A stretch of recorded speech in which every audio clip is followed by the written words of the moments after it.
Estamos de volta com o Jornal Beira-Mar, edição desta sexta-feira 13, né? 13 de março. 13 de março.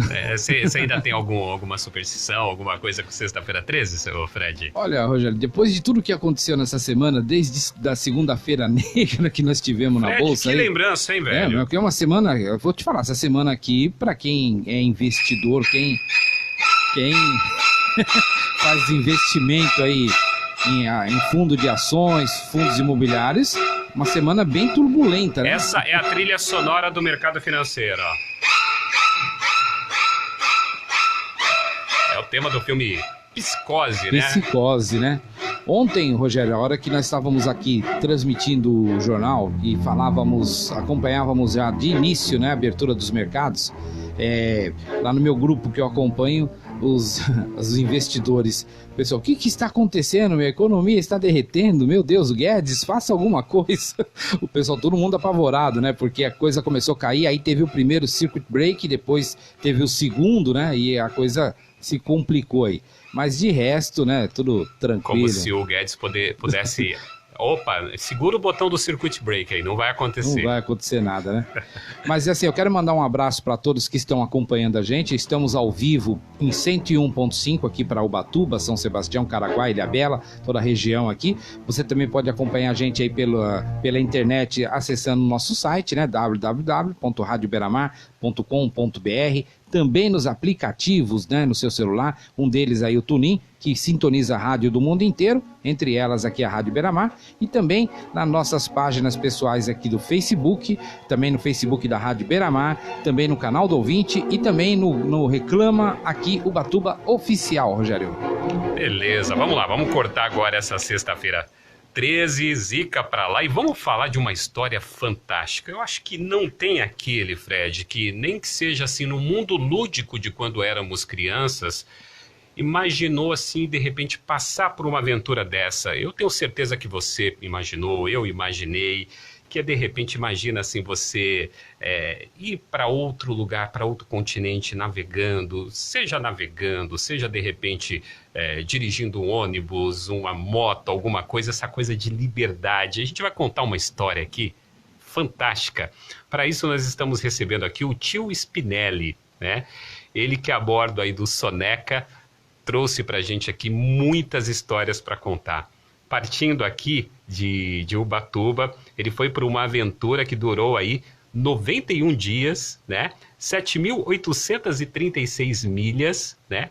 Indo de Ubatuba para a África, numa história sensacional, com o veleiro, né? Para quem não sabe, o veleiro não tem motor, precisa da habilidade ali do velejador ali para ser conduzida ali pelo vento. Tio Spinelli, obrigado pela sua participação e em, de repente, compartilhar com a gente essa história sensacional. Bom dia. Bom dia, eu que agradeço aí a oportunidade. Bom dia, Rogério, bom dia, Fred, bom dia, ouvintes da Beira-Mar. É um prazer estar aqui, realmente.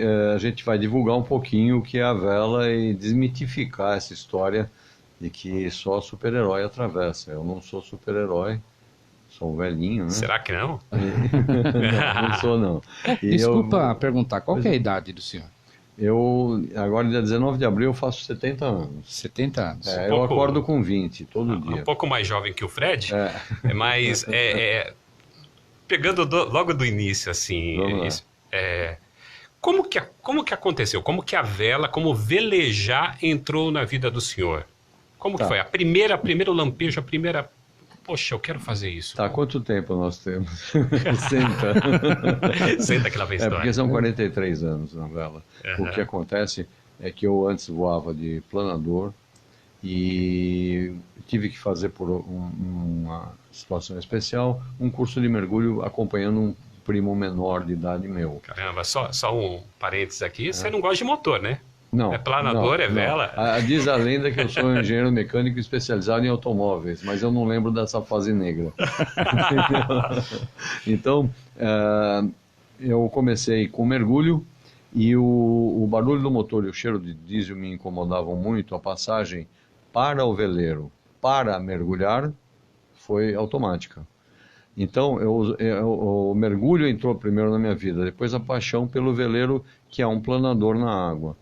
Você depende de ventos e etc.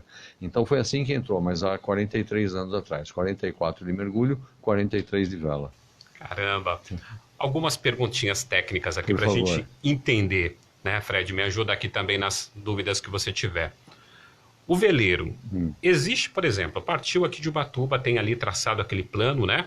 Sim. Existe alguma condição do qual o veleiro não consegue avançar devido às condições, pouco vento, ou sempre ele vai se locomover de qualquer forma, às vezes um pouco mais lento, às vezes um pouco mais rápido? O quanto interfere o vento na locomoção do... Interfere totalmente. Chega a não sair qualquer hora? Chega a não parar, a não navegar, a parar total, você fica boiando. Tá? Nós tivemos uma situação dessas de 14 dias de quase calmaria na volta. Foram 14 dias de quase calmaria. Para você ter ideia, a gente faz uma média de 140 milhas por dia no veleiro. E dessa vez a gente fazia 60, 63, desespero. Com vento, mesmo forte, você consegue manobrar o barco, vida normal a bordo, nenhum problema, mas depende do vento. O que você não consegue é ir exatamente contra o vento, sempre se precisa de um ângulozinho, mas você navega contra o vento. Até para elucidar um pouquinho, o Fred acho que deve ter até essa informação, só para, não sei se é possível, dá para ter uma ideia da milha náutica em quilômetros? Sim. Uma milha náutica é 1.852 metros, pode dizer mais ou menos 2 quilômetros, vai. E o veleiro, ele tem uma velocidade limitada pelo projeto. No caso do Soneca, ele é para fazer 100 milhas dia, que são 200 quilômetros por dia. E ele consegue fazer 125, é uma média muito boa, é um veleiro veloz para o que se propõe. Ele não vai ganhar regata nunca, porque é um veleiro de cruzeiro. Certo. Tá? Mas a gente já fez 167 milhas num dia, numa condição muito especial de vento. Agora, imagina o seguinte, isso nós estamos falando em 12 km por hora. Pega um carro em São Paulo e vá até o Rio, 400 e poucos quilômetros, a 12 km por hora, você vai ter ideia do que é velejar e atravessar 7.000 milhas, 7.000 quilômetros que a gente fez até a África do Sul. Olha, essa comparação de São Paulo ao Rio, que são praticamente 439 quilômetros a distância, né? Você faz em média 6 horas, um veículo andando a 90, 100 km por hora, você consegue fazer em 6 horas esse percurso. Aí você, com um veleiro, você anda 12 seriam... Daria 4 dias. Então já dá para você ter uma ideia, né? Agora você imagina você atravessar... Vai até Manaus. Até 7.000 quilômetros? 7.500 quilômetros. Caramba! Na verdade, a gente fala em milhas, são 3.400 milhas. Sensacional. Bom, conhecendo... Tem alguma intervenção? Não. Conhecendo a embarcação, agora vamos chegar a essa viagem em particular. Como nasceu a ideia dessa viagem, né, partindo aqui de Ubatuba para a África, e quem estava com o senhor? A tripulação? Bom, quando eu fiz uma dessas para a Argentina. Quando eu cheguei aqui, falei que era a última. Aí eu fiz uma outra para a África. Quando eu cheguei aqui, falei que era a última. Agora fiz de novo para a África e essa é a última. Ah, tá. Vamos acreditar. Tá bom? Então, o que acontece é o seguinte. Eu tenho uma escola de vela e eu tenho muitos alunos que chegam ao 3º nível, que a gente chama de mini África, é uma mini travessia, você navega em direção à África por 3, 4 dias e volta simulando uma travessia. E eu tenho muitos alunos que queriam fazer a travessia. Tá? Então a gente selecionou 2 alunos que, na verdade, eles não são mais alunos, eles são velejadores experientes, como é o caso do Vitor, ficou 60 dias comigo a bordo na Argentina, e o Wagner, que ficou 12 dias comigo numa viagem para Joinville. Eles foram nesta viagem, na segunda viagem eles foram para a África comigo.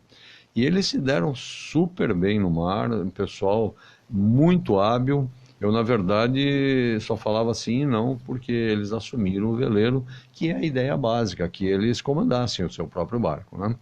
Na volta, eu voltei com um casal que já tinha feito essa viagem no veleiro deles, e esse casal só não conseguiu parar na ilha de Santa Helena, que é um assunto à parte aí que a gente vai falar.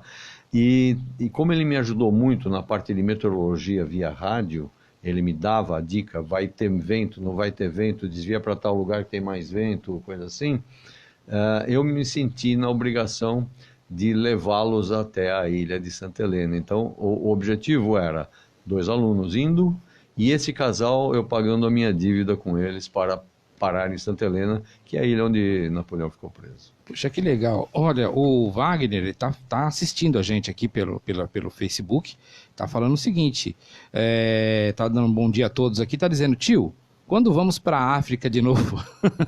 Ele prometeu que era a última. Eu acho que essa é a última, eu te aviso a próxima, tá? Boa.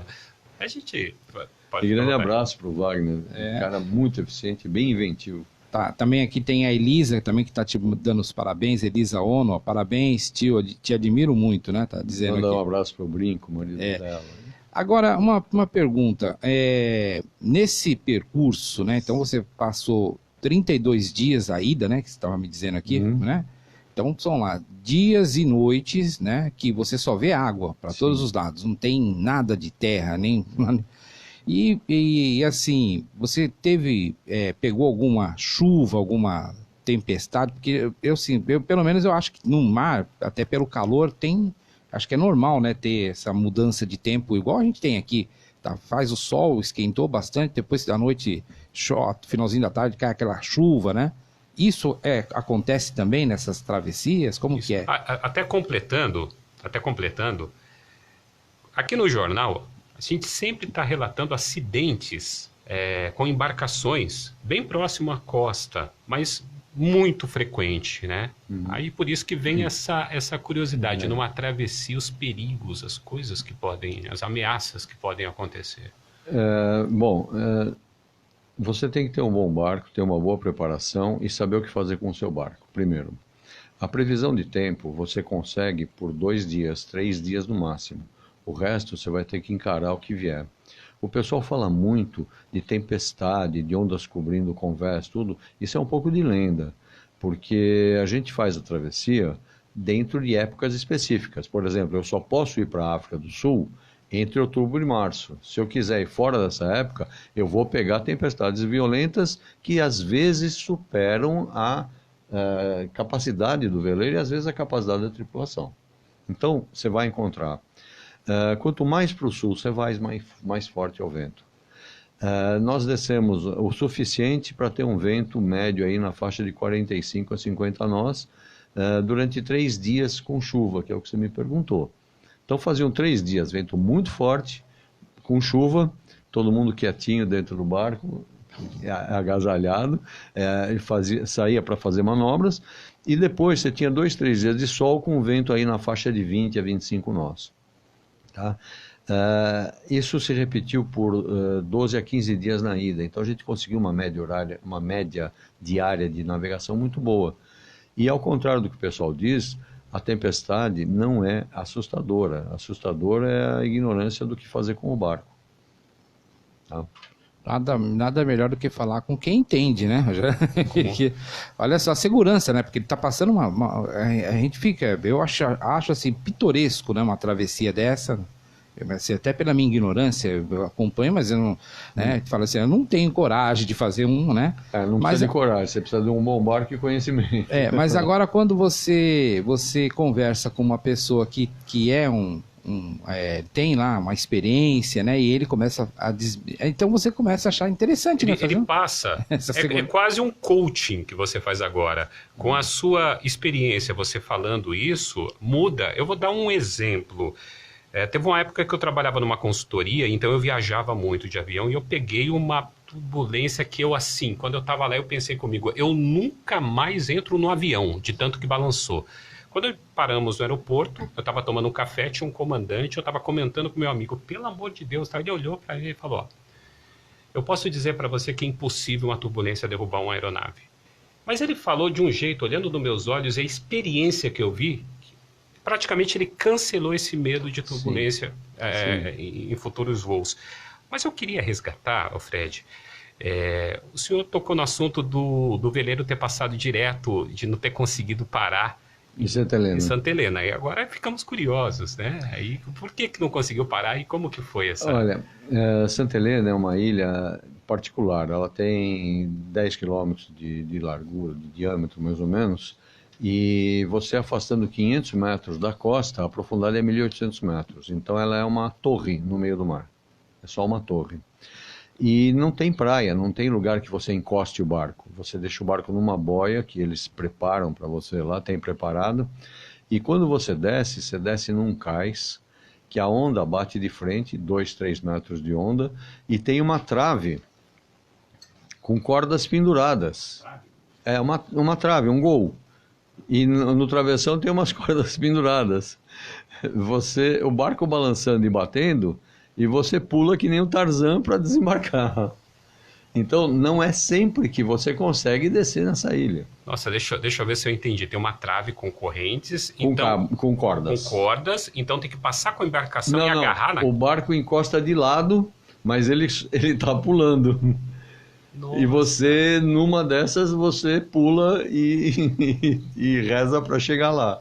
Você tem fotos aí interessantes dessa... Chama o cais de corda. Caramba, ele é interessante. icônico. Para você ter ideia, o Amir Klink, na primeira passagem dele, não conseguiu desembarcar lá. Dependendo da condição de mar, você não consegue desembarcar. E dessa vez, também tem o outro detalhe, ele tem muito poucas boias. Você não consegue ancorar porque ninguém tem 1.800 metros de cabo para ancorar. Você tem 200 metros, entendeu? Então, você para numa boia para depois chegar na ilha. E dessa vez, eu fui 2 vezes para lá, é a segunda vez, e as 2 vezes eu tive a sorte de conseguir parar. Nossa, desculpe a ignorância. Para um veleiro que de repente passou ali, por exemplo, ali das cordas, alguma coisa, fazer a volta, retornar, é possível?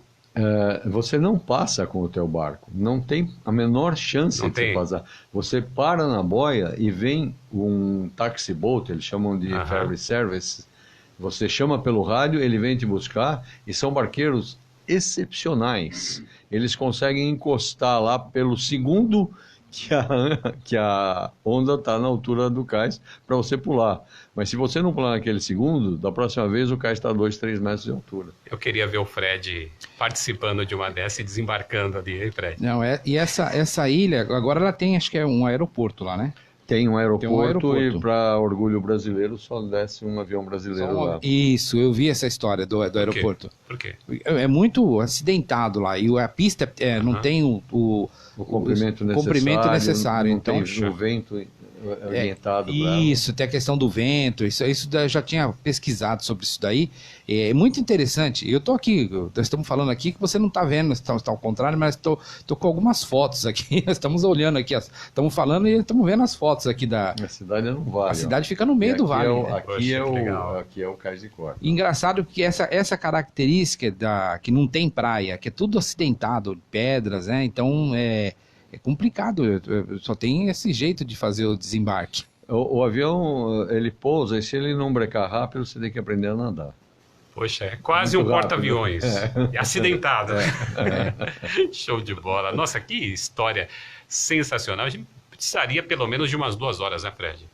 Não, tem muita história. E aqui, ó, nós estamos no comecinho, aqui tô vendo, aqui ele conta que ele construiu o veleiro, né?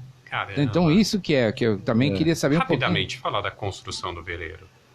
Ou eu tinha dinheiro ou eu tinha tempo, por isso levou 11 anos. 11 anos? 11 anos fazendo veleiro. É um projeto do Cabinho, um brasileiro fantástico que projetou também o primeiro barco da Amir Klink. E ele é construído todinho em mogno, madeira com epóxi, uma construção muito, muito forte. Na verdade, eu vou desmistificar um pouco esse de você construir sozinho, isso é um pouco lenda, porque muita gente participou. Eu vou escrever um livro futuramente contando essa história, mas na verdade eu fiz o barco, tá? Eu participei de todas as etapas e a parte principal dele eu fiz sozinho. Quantos metros quadrados? O barco tem 10 metros e 23 de comprimento, 3,42 de largura, dá aproximadamente uns 25 metros quadrados de área interna, são 2 quartos, sala, cozinha e banheiro, E externa também 25 metros quadrados, mas ele tem uma piscina que você não tem noção. Então, quer dizer, é um apartamento, né? É um apartamento. Apartamento, olha só que legal. Muito interessante, eu estou aqui vendo a história, né? Demorou 11 anos para a construção desse veleiro. Mas vamos falar agora dessa carta, uma carta náutica, né? Sim, uma carta náutica antiga, eles vendem lá a reprodução, tem uma assinatura do Napoleão, aí no canto direito inferior, e não é uma carta náutica, é uma carta turística, a gente pode dizer. E você tem aí o local onde ele ficou preso, você tem uma casa de alarme no centro da ilha, que se comunicava com todos os fortes em volta por telégrafo, para evitar que os franceses resgatassem Napoleão. Essa ilha, acho que todo mundo tinha que visitar um dia. Ela fica na latitude de Salvador e Recife, ali no meio, mas a 1.200 quilômetros, 1.200 milhas da costa brasileira, 1.000 milhas da costa africana. Então fica no meio do oceano e é uma torre. É bem interessante essa... Tem alguns documentários no YouTube contando a história dessa ilha. Tem muitas histórias, né? É uma ilha bem conhecida. E eu achei bem interessante, né? Essa carta náutica com a assinatura do Napoleão. Né? De bola. Olha, tem um comentário aqui da Fabiana de Siqueira, tá dizendo assim, que isso vai dar um livro, tio. Tá dizendo aqui também. Já tem projetos? Na verdade, eu tenho que escrever um livro que estão cobrando de mim há 14 anos, desde que o barco foi para a água. E eu não gosto muito de escrever livro, porque se eu não sangrar, não vende o livro. Então eu tenho que dizer que teve acidente, enfrentamos mares revoltos, tudo. Isso é lenda, eu não vou escrever um livro dessa forma. Se alguém estiver esperando esse tipo de livro, não vai ter comigo, tá? Porque eu vou desmistificar total e vou fazer um livro para quem quiser fazer a travessia. Eu espero que não tenha congestionamento depois do livro. Uma pergunta, nessas travessias que você faz, você costuma fazer um diário de bordo contando o seu dia a dia ou não? Você nunca... Eu faço um diário de bordo no site veleirosoneca.com.br. Você tem o diário da primeira viagem e o diário da segunda viagem. Você pode ler lá dia a dia o que aconteceu, tá? Mas eu escrevo um único diário para minha mulher e esse diário ele é realmente particular, é dela. Que legal. Tá? Eu nunca pensei em escrever um livro, não é meu feitio. Eu vou escrever agora justamente para evitar essa história de que só super-herói faz isso. Eu acho que não. Qualquer pessoa, seguindo os passos que eu segui, vai fazer. Tem que saber navegar, tem que saber velejar o seu próprio barco, saber os limites do barco, um pouco de meteorologia e radiocomunicação. Então, não é um super-herói que faz isso. Tá? Eu não tenho o perfil do super-herói. Fala um pouquinho dessa área de qualificação. Por exemplo, eu, assim, que não sou dessa área, acho muito legal o contexto da viagem, de desbravar, de estar ali, mas a técnica do veleiro, de entender do veleiro, eu sou capaz, por exemplo, de, em um curso, absorver tudo isso e ter uma experiência dessa com experiência ali, saber o que está acontecendo? Você me deu a dica para eu fazer uma baita publicidade que eu não vou fazer, porque realmente não é meu feitio. Mas é o seguinte, você tem que fazer um curso sério, primeiro. É um curso que te dê teoria. Hoje, põe você no veleiro, ensina você a fazer 2 manobras e você sai certificado. Não é assim que rola.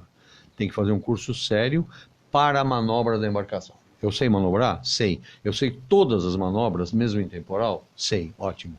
Vamos para a segunda parte. Eu sei navegar? Navegar significa eu sair de um ponto e chegar a um outro sem auxílio eletrônico, porque o GPS falha. Tá? Então você tem que ter várias formas de navegar. Ok? Se conseguiu várias formas de navegar, vai para um terceiro curso, que é o planejamento estratégico. Quanto é de comida? Quanto você tem de água? Você toma banho com 2 litros de água em casa? Você consegue tomar com 2 litros? Então, essa terceira parte é a vivência a bordo, é a travessia, é o planejamento do consumo de comida. Tá? Eu vou fazer uma viagem de 3 meses, eu tenho comida para 1 ano no barco. Em 3 meses eu tenho água para 6 meses, mas eu sei usar a água que eu aprendi num curso. Então, são 3 cursos. Um é apenas vela, o segundo é apenas navegação e o terceiro é geral. Tendo como base a aviação, tem procedimentos universais? Não. Isso é o grande problema. Esse é o grande problema. Cada um dá o curso como quer e eu dou o curso para que o cara saia formado velejador de oceano. Ele consegue.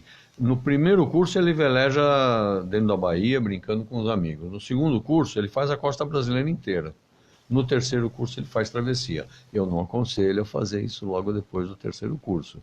Eu sugiro que você pegue prática, experiência e planejamento. Entendeu? É uma série de detalhes, né? Isso mas é uma história fantástica. Eu tô assim muito orgulhoso, tô muito feliz da sua presença aqui, né? Porque é uma história.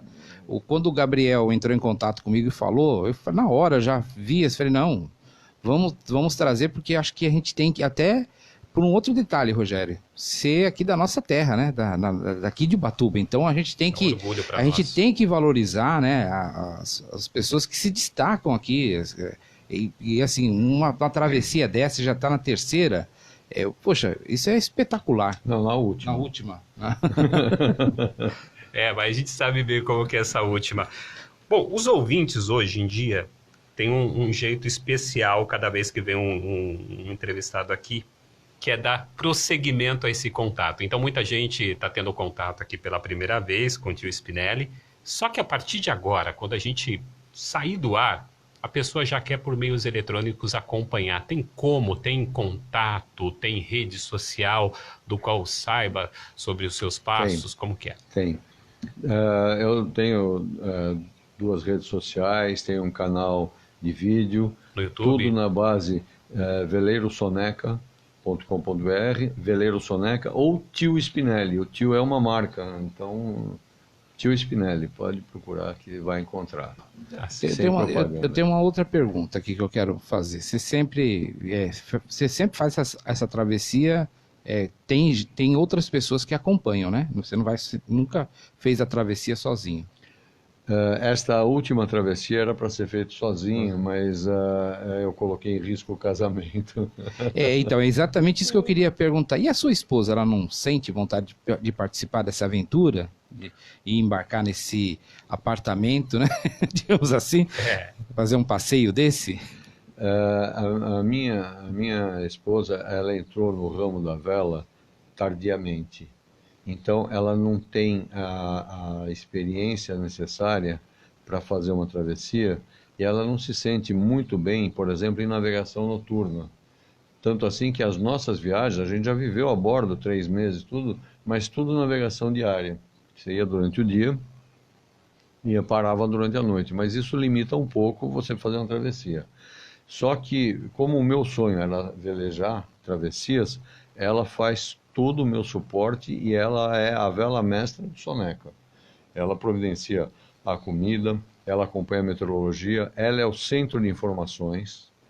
Por exemplo, eu falo com qualquer radioamador e eles ligam para ela, Cecília, para pegar todas as informações meteorológicas, todos os avisos que eu recebo, tudo passa pela triagem dela. Ela é o cérebro da navegação. Spinelli, eu fico ouvindo assim, você faz palestras? Contando isso? Eu não sei se vocês perceberam, eu sou meio reticente a palestras, porque o pessoal pergunta, conta aquela que você morre no fim. E eu não morro no fim das minhas viagens. Tem final entendeu? feliz. Tem sempre final feliz. Mas eu faço palestra, inclusive eu vou fazer uma agora no Vela Show, que é um evento aí que vai ter no Rio de Janeiro, é um evento anual, e fiz uma palestra aqui no Aquário, e estou preparando uma outra palestra desta viagem especificamente para apresentar para o grupo Velejadores de Ubatuba. Tem um grupo grande de velejadores aqui, e eu vou apresentar essa palestra justamente para incentivar que mais pessoas façam essas travessias. Certo, acho que é muito bacana, até para divulgar, né? Isso, para divulgar esse esporte, né? Com certeza, tá Ilha Bela, a capital da vela. Tá a Ilha Bela são 25 milhas daqui. Lá é uma navegação muito tranquila. você consegue fazer em 5, 6 horas, uma travessia dessas. O curso que eu falei de offshore sem propaganda é uma navegação de ida e volta, vai durante o dia para Ilhabela e volta numa navegação noturna, já simulando um dia e noite no barco, sem equipamento eletrônico. Show de bola, que fantástico, hein? Bom, só quero agradecer, né? Obrigado. A gente queria ter mais espaço, por isso mesmo que eu perguntei da palestra. A partir de agora as pessoas vão seguir, né? Quem não conhece o trabalho, assim que tiver a oportunidade de assistir uma palestra e conhecer mais detalhes aí dessa história, com certeza as pessoas vão. A gente também, né, Fred? Também. Muito obrigado pela participação. Deixa o seu recado, as suas Olha, considerações. eu que agradeço vocês aí pela oportunidade de estar divulgando aí a vela, que eu acho que é importante. A gente tem que fazer o mercado de vela crescer no Brasil, ele é um pouco restrito ainda, e fazer um convite para vocês conhecerem e velejarem o Soneca quando vocês quiserem. É só a gente combinar, a gente vai marcar uma hora para vocês estarem lá. Arrumou para a cabeça dele fazer esse convite. Obrigado pelo presente. Isso aqui vai para um quadro e vai ficar em destaque na minha casa. Também, eu acredito gostei. que o Fred... Adorei isso aqui. Isso aqui eu acho fantástico, sabe? Tem a rota que a gente fez atrás dessa coisa, tem a rota que a gente foi por baixo, voltou por cima, porque Santa Helena é bem alta aqui assim, ó. Uhum. Tá. Eu estava, a hora que você comentou aqui a distância ali, eu fiquei analisando, porque nós saímos aqui de baixo, né? E aí ela fica aqui em cima. A gente vai quase até Buenos Aires, tá vendo? Para chegar na África do Sul. Muito obrigado para vocês aí pela oportunidade. O tio Spinelli, fica aberto aqui o convite para quando você quiser vir novamente aqui, tá? Nós vamos te receber aqui. Olha, adorei a história, tá? Gabriel, muito obrigado aí pela iniciativa, tá? E assim, as portas estão abertas, uma história fantástica, que assim, eu tô impressionado, vou entrar, depois vou acompanhar para ver isso aí, porque eu gosto, né, dessas histórias. É sensacional, né? A gente fica, uma história assim de, não falo que é superação, né, mas é uma, pela idade dele e tudo, né, então, até tem gente aí que fala, não tenho idade para fazer tal coisa, né, mas aí a gente vê uma história dessa, né? Uma pessoa Fred, que hoje... Você aprova também, né? Pela sua idade, assim. O Rogério sempre me sacaneando, né, Rogério? Agora tem vídeo para mostrar que eu tô tirando sarro. Mas sabe uma coisa que marcou bastante aqui nas palavras? É que é o seguinte, toda a história envolvendo embarcações, aviação também, que a gente acompanha demais, o que chama a atenção é tragédia. O povo tem que deixar de ligar a televisão, ligar o rádio para ouvir tragédia. Exatamente. Porque os veículos, eles produzem, eles tentam ter um olhar enfatizando a tragédia, porque isso vende mais, porque chama mais atenção. Gente, vamos olhar pela vitória, pela a pessoa que está concretizando ali um ideal, tá conseguindo êxito. Isso é o fundamental. Um livro que tem uma história feliz é o melhor livro, né? Sim, não um livro da tragédia, tal, daquela coisa toda. Muito legal. Essa mensagem aí fica mais que nunca aí, né? Temos, levando em consideração que a gente vem passando nos últimos dias, aí os problemas, muita gente enfatizando só a parte negativa disso tudo, aquela carga toda. Fica aí essa lição, né, Fred? Isso aí. Quando for lançar o livro também, venha divulgar aqui, tal. Vamos falar da história do, né? Vamos pegar o livro, vamos contar um pouquinho aí. Sua presença aqui. Bom, Rogério, vamos fazer um break e aí voltamos na sequência com Beira-Mar Cidades. Pois não? Só um detalhe. No mar, eu me sinto como Beira-Mar. Sabe por quê? Aqui é bem melhor. Olha, boa! Muito bom, essa é muito boa. Bom, vamos fazer um intervalinho, daqui a pouquinho voltamos aí com mais Jornal Beira-Mar. Eu quero lembrar que nós temos aqui o oferecimento do Professor Tomás Galhardo, 430, lojas 1 e 2 Centro, telefone 3833-7113. E o nosso litoral também recebeu um presente, agora conta com a maior rede de clínicas especializadas em implantes dentários do Brasil. Para todas as móveis, tem vontade de ter dentes totalmente fixos, não precisam mais subir a serra. Agora ficou muito mais fácil, chegou ao Litoral Norte a Oral-C Implantes, o atendimento humanizado, a excelência nos tratamentos e o carinho com os pacientes é o que faz a Oral-C Implantes ser a rede número 1 do Brasil. Vai fazer uma visita à Oral-C Implantes, ela fica em Caraguatatuba, na Avenida Rio de Janeiro 376. Ligue e agende uma avaliação pelo telefone 12-3889-1230. 12-3889-1230. 11 horas 7 minutos. Agora vamos fazer um intervalinho, voltamos já já com Beira-Mar Cidades, né? E a gente quer agradecer aqui as pessoas, né? Muita gente se manifestando aqui nas nossas redes sociais, o pessoal está acompanhando aqui. Mandar um abraço aqui para o Wagner, também para Elisa, Fabiana, Filomena Cristina, Josi, que também está acompanhando a gente aqui, a Bianca de Luca, né? A Bianca de Luca é? Sua filha? Ah, tá. A Bianca de Luca tá aqui, inclusive, informando aqui o Facebook do Veleiro Soneca. Tem, inclusive, um telefone aqui que é o 994408180, tá? Para você seguir aí. Também tem aqui Veleiro Soneca no Instagram, né? A Veleiro Soneca, @Veleiro Soneca, tá? Você acha lá no Instagram. E se você quiser ter algum contato aqui com o tio Spinelli, vou passar aqui o seu contato, tá? É o 11 994408180, tá? Para você saber um pouquinho mais aqui, né? Essa história fantástica aqui do tio Spinelli. 11h08, agora vamos pro intervalinho.